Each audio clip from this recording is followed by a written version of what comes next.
Ассалаумағалейкум тағы да. Иә, жей, мынаны сөйлеп отырған адам қатты қорқып кетті. Бітті ғой енді бұлар. Енді ерте не қылмай қояйық, бірақ болған екен шипалары біткен деген осы.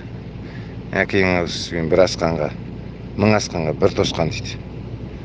Мүйізі қарағайдай, саясаттанушы мүйізі қарағайдай қазақты ұлтшылдары осындай деп отырса, тағы да мойындамай мынау сөйткен шығар, бүйткен шығар деген надандардың. Одан үндемей қою керек еді бұлар. Жарайды енді оны бүгістердігін сот анықтасын. Серікжан қара болса қараласын да, басқалар қара болса оларды қараласын, сот анықтасын демей, өздері кешіп пісіп, өздері сот боп, өздері үкім шығарып отырған бейшарадардың қылықтарына не дейміз? Енді жалпы енді бұларға айтар сөз жоқ. Ұзын құлақтан естіп жатырмыз енді. Жалпы бұның күні батуға жақын. Ана кезде Нөсербек қандай боқтады. Итше боқтады ғой Нөсербек. Нөсербекке бірдеме қыларды ма? Қыланмайды, ештеңе қыланмайды. Маған қаншама телефондар келді, Құдай сақтасын, әлі күндері мен телефоннан көз аша алмай қалдым ғой. Үйтеміз, бүйтеміз, Бақтиярды өлтіреміз, жабылып келіңдер, қиратыңдар, чағыңдар деп. Боқтағыл алған жоқ қой, боқтағыл алған жоқ. Осы кезде сағынады екен әуелі.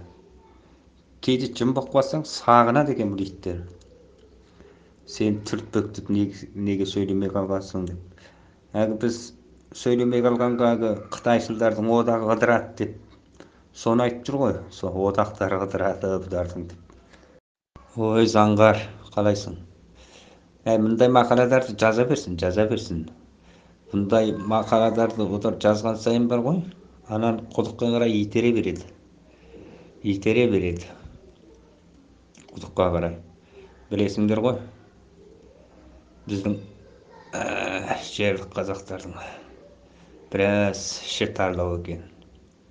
Мынау өте алдыға шығып кетсе, аяғынан чала салады. Жаза берсін.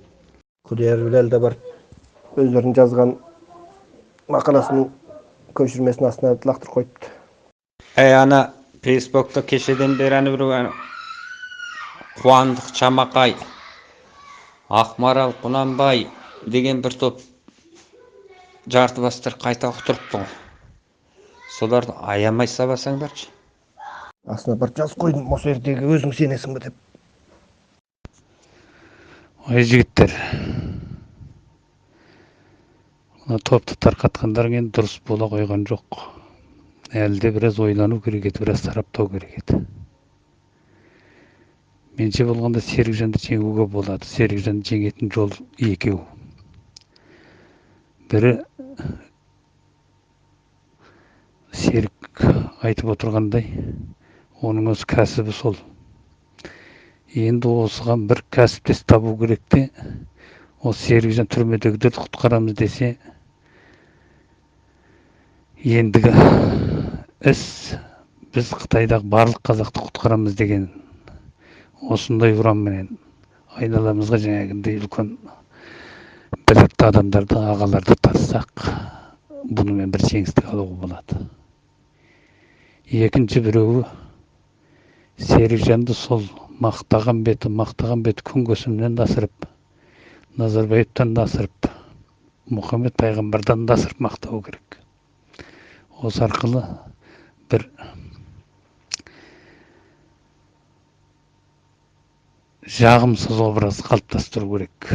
Осы арқылы жергілікті күштерге сүйену арқылы оны аяғын шатқаяқтатуға болады. Осы екі жолдан басқа жол қалған жоқ, жігіттер.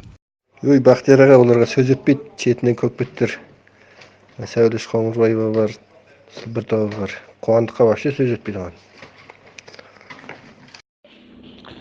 Ассалаумағалейкум, жігіттер, қалайсыңдар? Денсаулықтарың жақсы ма? Жасырал деген Фейсбукқа шығарып жатыр. Енді Шаханов деген саясатта жоқ адам соны пайдаланып кетіп жатыр деп. енді жан ашса Серікжанға келіп жұмыс істесін деп, біз мына оралма мәселесін осылар көтерсін деп, Серікжан айтатынын айтты, орнын берді деп көпеп жатыр. Енді сұмдық бұл енді. Бұны төмендетеміз деп қайтадан рейтингін көтеріп алдық па, білмей қалдық па.